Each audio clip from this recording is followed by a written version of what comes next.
Muito bem, amigos do podcast Operadores de Áudio e a sua importância no rádio. Bom, agora nós vamos começar a colocar nesse podcast também, além dos, lógico, operadores, alguns programadores que trabalharam com alguns operadores de áudio, né?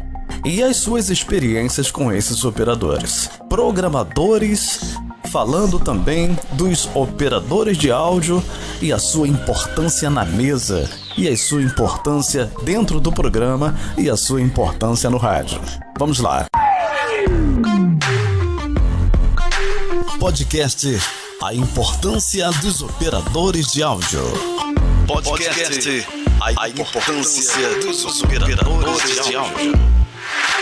Olá, amigos do podcast A Importância dos operadores de áudio para o rádio, né? Nas transmissões.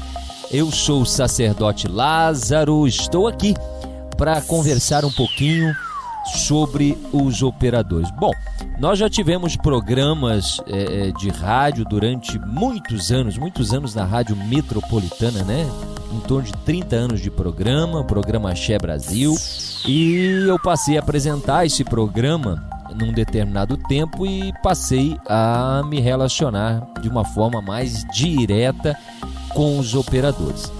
E o operador de áudio é aquilo, é de uma importância fundamental, né?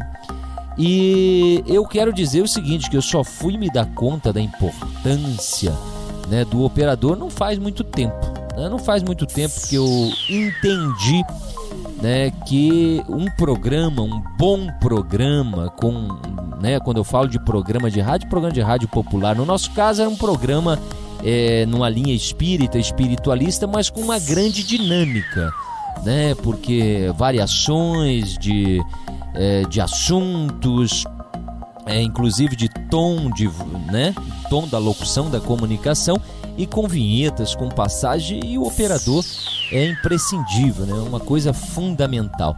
E eu demorei um pouco para entender esse universo, né? Até porque eu não conhecia o rádio, né? Isso eu estou falando de 20 e tantos anos atrás. E aí fui conhecendo e fazendo essa comunicação, aprendendo também com ele, sendo ajudado, né?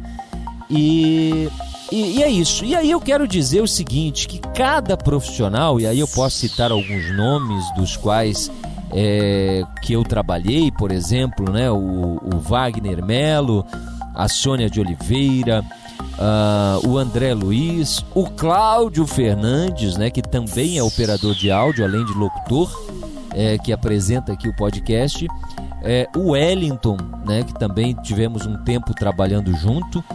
Mas eu quero dizer que cada um deles com uma característica. E eu demorei um pouco para perceber que o fulano não necessariamente que me entrega o mesmo que ciclano. Porque são percepções diferentes, são entendimentos diferentes, né? Reação, porque o nosso programa é um programa muito ao vivo, né?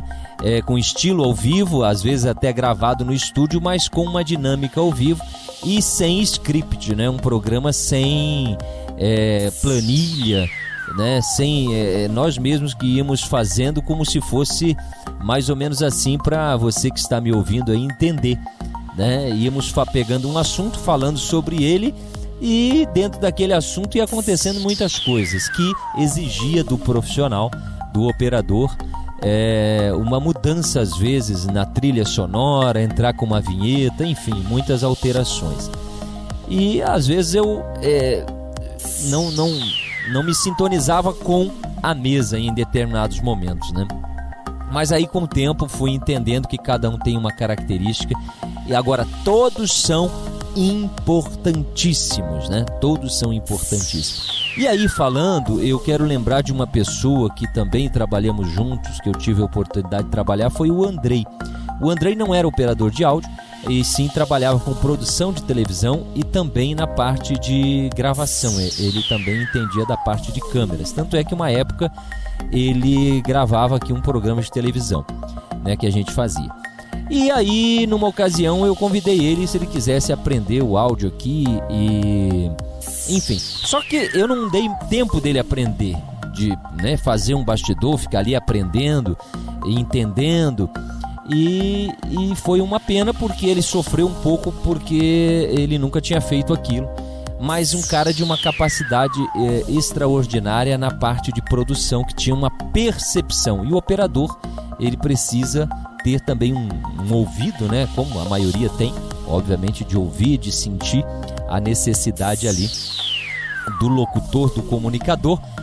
Salvo as exceções, eu acho os programas que já vêm muito, programas já com direção, com estruturado, que entra a tal hora, né, que já tem toda uma planilha para seguir. Mas programa popular, ao vivo, que é dinâmico, o cara às vezes tem que estar improvisando em muitos momentos. Então, todos eles são muito importantes, e aí eu falaria de um por um aqui, o Wagner Melo com uma técnica excelente, né? A Sônia de Oliveira, a perfeita. O André Luiz seria o furacão, né? É uma espécie de furacão. E aí nomeava as pastas do jeito dele, né? Que coisa bacana. E aí por diante, né? O Cláudio Fernandes, detalhes, o Cláudio Fernandes, né, na mesa de áudio, mais detalhes e tal coisa. O Wellington com uma capacidade de padronizar o áudio, né, que eu acho muito importante, conseguir estabelecer um padrão. Então vamos imaginar que eu gravei uma fala, um assunto aqui o ano passado, e estou gravando esse agora. E o operador, a partir do momento que você estabelece uma modulação, eu não vou falar de números aqui porque não é minha praia, mas existem, né, padrões, e às vezes certas emissoras trabalham com X de modulação, vou falar assim de forma bem rasa, né? Então ele tinha um padrão, ele trabalhava com áudio naquele padrão. Então isso eu acho muito legal, né, conseguir padronizar tudo. Poxa, tô fazendo gravações já há muito tempo e tudo dentro de um padrão, isso é muito legal. Então cada um com uma característica, cada um com uma habilidade, isso é muito legal, e é importantíssima essa função, né? É importantíssima, apesar que algumas rádios hoje o cara está comunicando e operando, mas eu me considero de um modo antigo, uma outra dinâmica, uma outra pegada, né? Por exemplo, programas populares como a Rádio Tupi aqui no Rio de Janeiro, né, que tem o seu operador de áudio e faz um programa com muita sonoplastia, assim como já foi a Rádio Globo no passado, né, com programas populares, e tantas rádios por este Brasil afora. Então,